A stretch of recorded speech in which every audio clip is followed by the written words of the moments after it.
আর একটা ভিডিও দেখেন দর্শক, দেখেন দেখেন, রেকর্ডে রাখেন।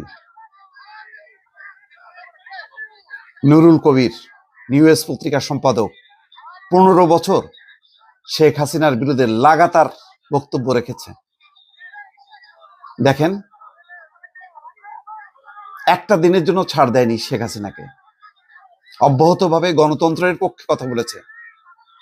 আজকে দেখেন, ডেইলি স্টার অফিস দেখতে এসে মানে সেই বিক্ষুব্ধ মব সৃষ্টিকারীরা, দুর্বৃত্তরা দেখেন তাকে কিভাবে অপদস্থ করছে, তার চুল নিয়ে টানাটানি করছে। দেখেন, তাকে বলছে আওয়ামী লীগ। বুঝতে পারলেন ভাই? বাংলাদেশে আর যাই হোক না কেন, এটা পরিষ্কার, যেই শক্তিকে দেখছেন নুরুল কবিরকে অপদস্থ করছে, যেই শক্তিকে দেখছেন প্রথম আলো ডেইলি স্টারে যারা ভাঙচুর করলো, আগুন দিয়ে পুড়িয়ে দিল, তাদের দ্বারা গণতন্ত্র হবে না। আর যাই হোক না কেন, একটা মপতন্ত্র হবে, একটা এনার্কি হবে, একটা আফগানিস্তান পাবেন, কিন্তু গণতান্ত্রিক বাংলাদেশ পাবেন না। এটা একেবারে নিশ্চিত, 100% আমি লিখে দিতে পারি। কোনোভাবেই এই শক্তিকে সাথে নিয়ে আপনি গণতন্ত্র বিনির্মাণ করতে পারবেন না, অসম্ভব ব্যাপার। দেখছেন, একজন স্বনামধন্য সম্পাদক, সাংবাদিক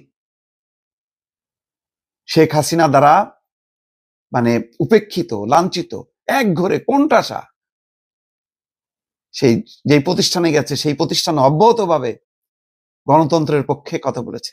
দুর্নীতি, অনিয়ম, শেখ হাসিনার শাসনকে জনগণের সামনে উলঙ্গভাবে প্রকাশ করেছে। তার দুঃশাসনের নানা চিত্র দিয়ে বস্তুনিষ্ঠ সাংবাদিকতা করেছে। আজকে সেই পরিণতি দেখেন। এর বিকল্প কিন্তু কোনো প্রতিষ্ঠানও নেই। হাদি বলছে না যে প্রথম আলোর মতন পারলে 10টা প্রতিষ্ঠান করে দেখান, পারেনি। নুরুল কবির মতন সম্পাদক, এখন তো সেই সম্পাদকই নাই। কেউ কেউ আছেন অবশ্য ওই রাজনীতির লেবাস দিয়ে সম্পাদক, নাম বললাম না, কিন্তু নুরুল কবির হচ্ছেন রিয়েল সাংবাদিক, জন্মগতভাবে সম্পাদক। ওই আগে এক পেশা পরে আর এক পেশায় আসা সম্পাদক না, সাংবাদিক না। সেই নুরুল কবিররা গণতন্ত্রের জন্য অব্যাহতভাবে লিখে গেছেন, বলে গেছেন টকশোতে। ভাই, আমি নিজে সাক্ষী, বাংলা ভিশনে নিষেধাজ্ঞার কারণে আনতে পারিনি নুরুল কবিরকে।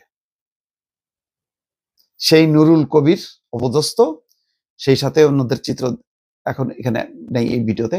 শহীদুল আলম দেখছেন তো, যিনি ওই গাজায় প্রবেশ করতে চেয়েছিলেন, আটক হয়েছে। এখানে শেখ হাসিনা দ্বারা নির্যাতিত হয়েছে, তাকে চরমভাবে নির্যাতনের শিকার হয়েছে। সে অপদস্থ, শায়ান অপদস্থ শিল্পী, যার গানে জুলাই অভ্যুত্থান আন্দোলন তুঙ্গে, আজকে তারা অপদস্থ।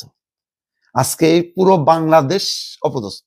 বাংলাদেশের গণতন্ত্র বিনির্মাণের আকাঙ্ক্ষা, স্বপ্ন সব ধূলিসাৎ হয়ে যাচ্ছে এই মব সৃষ্টিকারীদের। সেনাবাহিনীর সামনে আঙুল তুলে তাকে সবক দিচ্ছে। পরিস্থিতি কোথায় যাচ্ছে চিন্তা করতে পারেন? কোথায় যাচ্ছি আমরা?